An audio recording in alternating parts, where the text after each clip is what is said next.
Un llamado a reflexionar en Momento Bíblico.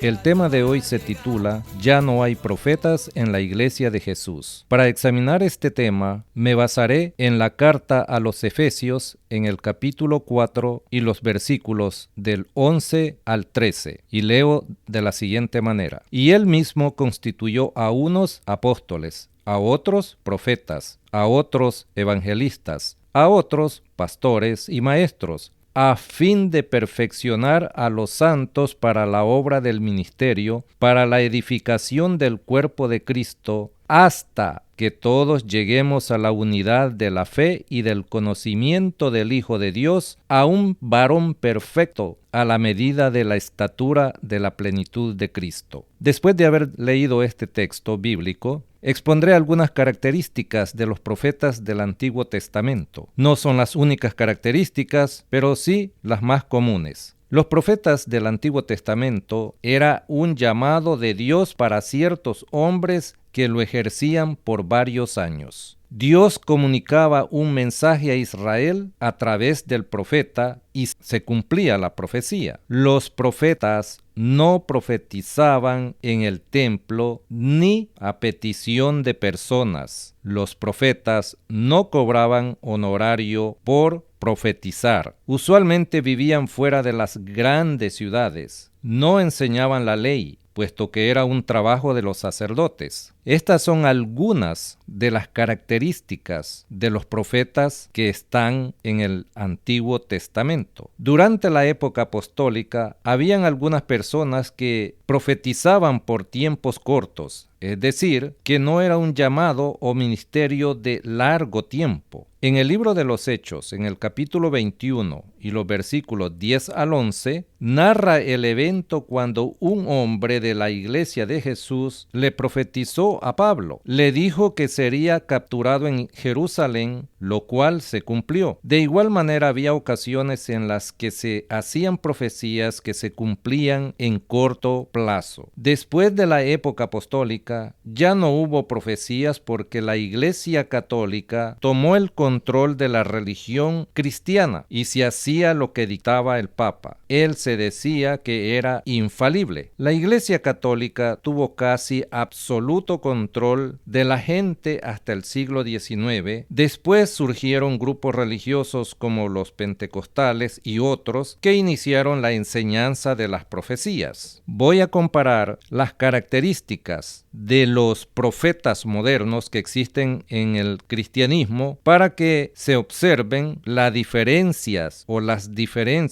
de sus características con las de los profetas del Antiguo Testamento. Los profetas modernos, los que se hacen llamar o se dan el título de profeta, lo hacen a título personal. Usualmente se pasean por las iglesias profetizando, usando conocimientos psicológicos o información previa del estado de la congregación. De esa manera pueden decir cosas que de alguna u otra forma afecten a los oyentes. Nada de lo que dicen se cumple porque las profecías y revelaciones ya están específicamente en la Biblia. Juegan con el título de profetas. Recuerdo el caso de una mujer que decía que ella profetizaba y la gente llegaba a su casa haciendo filas largas para que le profetizara. Era una mezcla de brujería o adivinación disfrazada de cristianismo. La mujer, diciendo o adivinando lo que la gente suponía que iba a sucederle en su vida, se engrosó en sus ganancias económicas. Directamente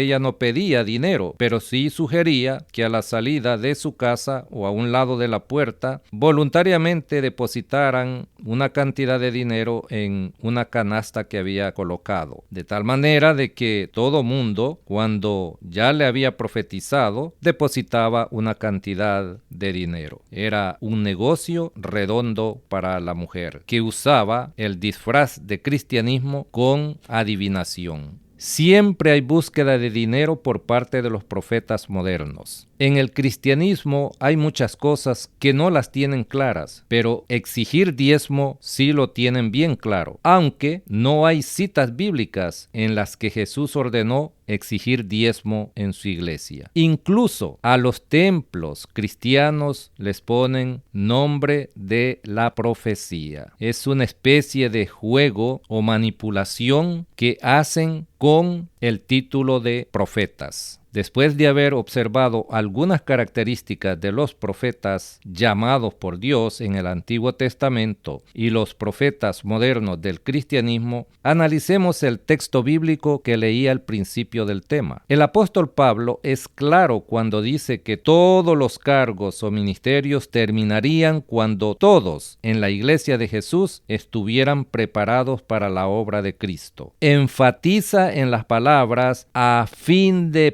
perfeccionar y también en la otra palabra hasta, lo cual indica que los cargos tenían un límite de tiempo. Cuando la iglesia, los miembros de la iglesia de Cristo Jesús estuviesen preparados, hasta ahí llegarían las funciones de los cargos que se citan en el texto bíblico leído anteriormente. En la iglesia de Cristo ya no hay profetas porque todos estamos preparados para la obra evangelizadora. En la iglesia de Cristo no se necesitan profetas, pastores, apóstoles o señales de hablar lenguas porque ya no son necesarios. Posiblemente en el cristianismo no están preparados para la obra evangelizadora y por lo tanto recurren a la necesidad de todos estos cargos de los cuales habla el texto leído anteriormente. En conclusión, en el cristianismo manipulan las escrituras con diversos objetivos, entre los que se pueden mencionar los siguientes. Número 1. Obtener control de la gente por medio de un título, sea de pastor, evangelista, profeta, etcétera, etcétera. Número 2. Obtener medios económicos. El dinero siempre tiene un lugar preferencial en todas las actividades realizadas por los que se autotitulan en el cristianismo. Número 3. Obtener fama y con ella un lugar en el medio religioso del cristianismo. Hay muchos individuos que se hacen llamar profetas y que están cubiertos bajo el nombre de una institución religiosa o el nombre de un mal llamado pastor que ya es reconocido y bajo lo que ellos le llaman cubierta, ejercen lo que se denomina profeta. De acuerdo a Efesios capítulo 4 versículos 11 al 13, los profetas ya no existen, por lo menos en la iglesia de Jesús no existen. Espero que haya quedado claro con este breve análisis de que los profetas modernos, actuales en el cristianismo, no existen en la iglesia de Jesús. No es mi intención que persona se sienta incómoda por la explicación que he dado en este tema. Lo único que pretendo es compartir mi conocimiento, mi interpretación con todas las personas que quieran oírlo. Gracias por haber prestado atención a este tema. Quiero decirte que por fin lo hallé.